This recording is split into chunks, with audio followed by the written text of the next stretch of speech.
my phone case, my glasses that I wear, my toothbrush, water bottles, food containers, um, little toys, really anything.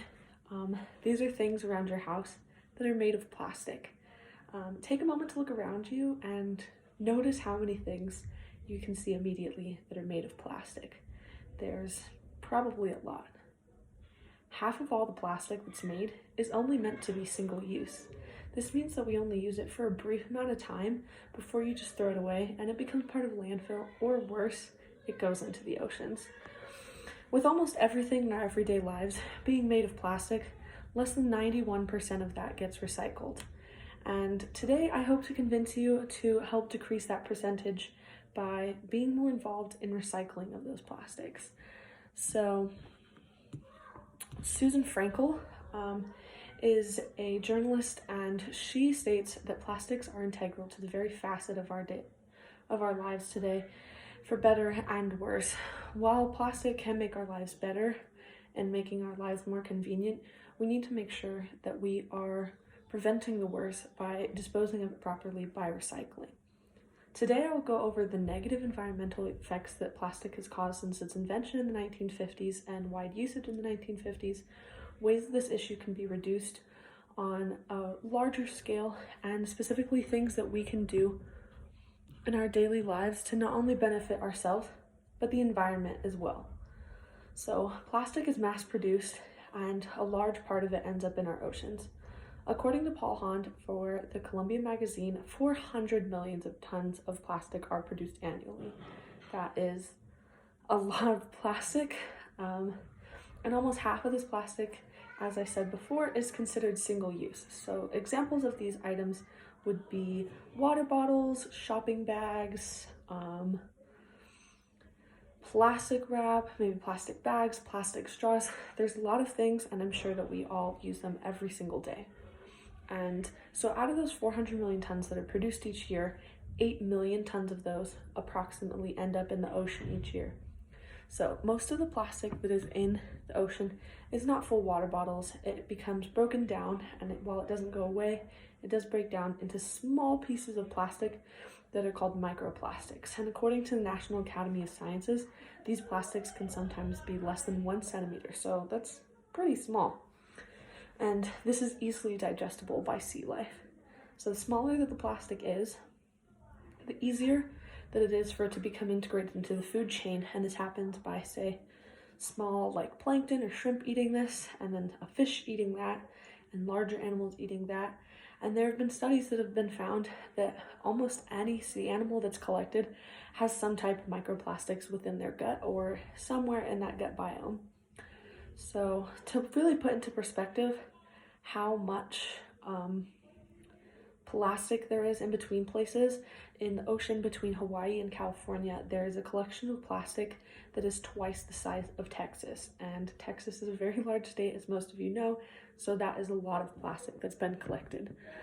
So while it may seem like there is so little that we can do to prevent this as an issue, there are any efforts that are being made are something that can make a drastic difference. So plastic can actually be turned into fuel by a process called pyrolysis.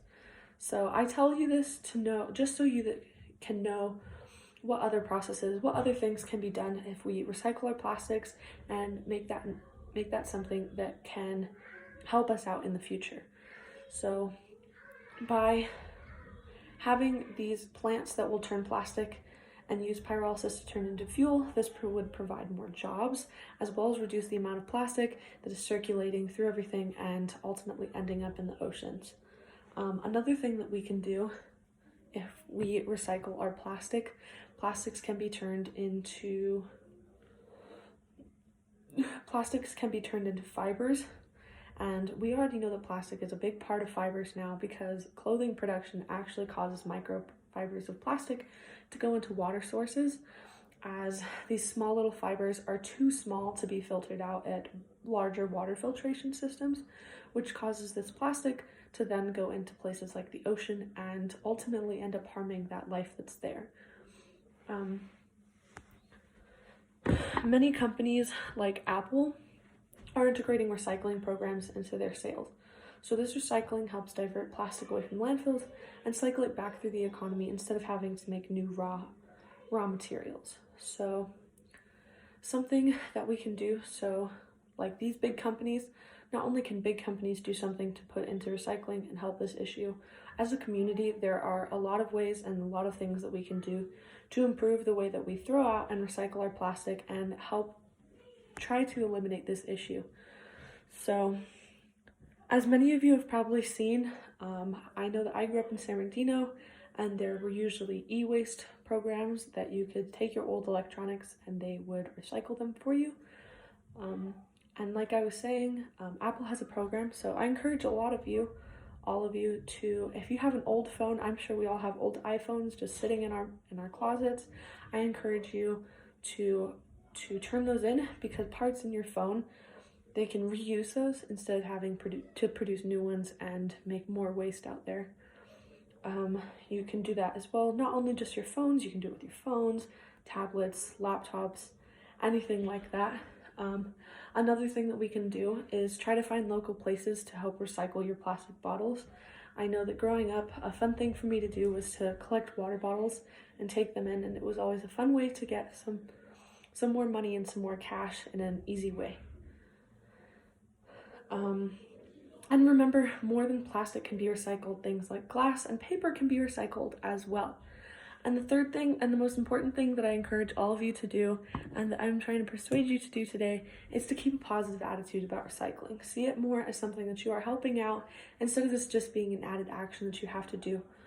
So ways that we can recycle and be more eco-friendly in our everyday lives is maybe shop in bulk by going to a farmer's market, or even buying things from places like Costco, because those are cheaper for you in the long run and it produces less waste as you don't have all these different packages. Another thing is try to shop locally so that you don't have to put all these like plastic emissions in for shipping. And another thing you can do is thrift clothing, which is, I know a lot of people like to thrift clothes nowadays, and that's a really great way to make sure that there's not a lot of extra waste that's produced from these processes. So while it may seem like this problem will never be able to be solved, we can all make small changes in our lives to come together and make a huge difference to help the environment.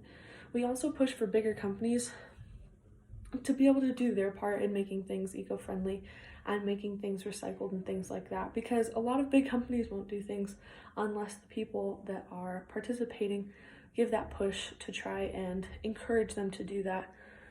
So if we all work together to make these slight changes and all try to recycle our plastic, it will help bring down the pollution of the oceans that have these hundreds and hundreds of tons of plastic in them every year. And so I encourage you to try to encourage your friends and family to also recycle and to be able to do their part for the environment, so that we all have a good place to live in. And while we're far away from having no waste at all, we can all make a small difference by just recycling a few things and embrace that popular phrase, reduce, reuse, and recycle.